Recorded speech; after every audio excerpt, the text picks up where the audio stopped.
Good morning, and welcome to World in 5, your trusted source for comprehensive coverage of today's most pressing events.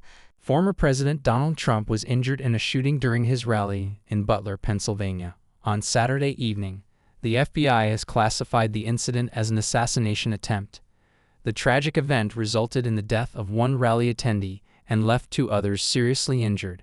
We have Shelby reporting on this. This rally was Trump's final public appearance before the Republican National Convention, set to take place in Milwaukee, where he is expected to be formally nominated as the Republican presidential candidate. CNN used videos, maps, and photos to reconstruct the timeline of events, starting from the beginning of the rally to the chaotic moments when gunfire erupted, and ultimately to Trump's arrival in Newark, New Jersey, early Sunday morning. The Butler Farm Showgrounds, located at 625 Evans City Road, about 5 miles from downtown Butler, is the venue for the annual Butler Farm Show, an agricultural fair.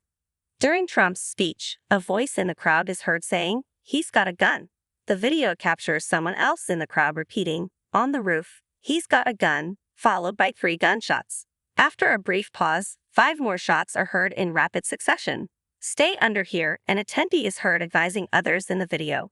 Back to you, John. Thanks for that update. Authorities have identified the gunman responsible for the attack on former U.S. President Donald Trump on Saturday as 20-year-old Thomas Matthew Crooks. Crooks, a resident of Bethel Park, Pennsylvania, was killed by Secret Service agents at the scene following the shooting. We have Anthony reporting on this.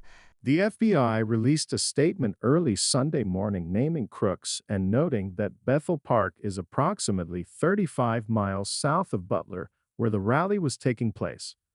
According to law enforcement officials, Crooks fired at Trump from a rooftop outside the rally's security perimeter before being taken down by Secret Service agents.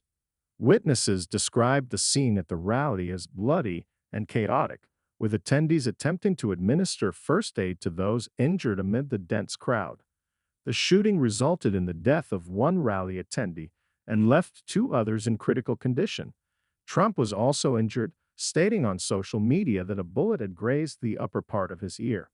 His campaign confirmed that he was otherwise unharmed. Trump returned to Newark, New Jersey, late Saturday night. Back to you, Bella. Thanks for that update. Donald Trump is set to reemerge as a more prominent figure within his MAGA movement following an attempted assassination, just as the Republican National Convention kicks off on Monday. The dramatic events of the past 2 weeks have significantly impacted the 2024 campaign. We have Jensen reporting on this. The aftermath of Saturday's shooting is slowly unfolding into a profound national trauma. Both former President Trump and President Joe Biden are strategizing how to address the political repercussions. An assassination attempt on a presidential candidate, laden with historical significance, raises concerns that this violence could incite further bloodshed, intensifying the already toxic political climate of the past decade. In an address from the Oval Office on Sunday night, Biden urged for calm and national unity.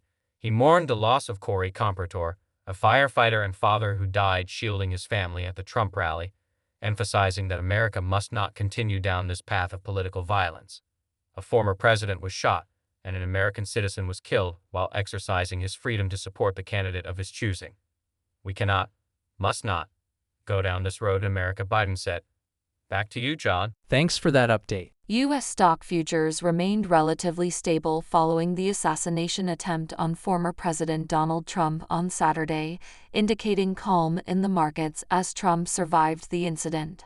We have Alana reporting on this. Dow futures rose by 65 points, or 0.2%, while S&P 500 futures increased by 0.1%, and Nasdaq Composite futures showed no change. During a rally in Butler, Pennsylvania, on Saturday, the former president was shot in the ear in what the FBI has classified as an assassination attempt. The Trump campaign reported that he was fine after the shooting. Authorities confirmed that the shooter was killed, along with one attendee, while 2 spectators were critically injured. President Joe Biden stated that he had spoken with Trump following the shooting and condemned the violence in his subsequent remarks. The Republican National Convention begins on Monday in Milwaukee, where the GOP is set to officially nominate Trump as the Republican candidate for the 2024 presidential election. Trump is also expected to announce his running mate during the convention. Back to you, Bella. Thanks for that update. Thanks for tuning in to World in 5 for your daily dose of news and updates. Don't forget to hit that subscribe button and turn on notifications so you never miss out on breaking stories and insightful analysis.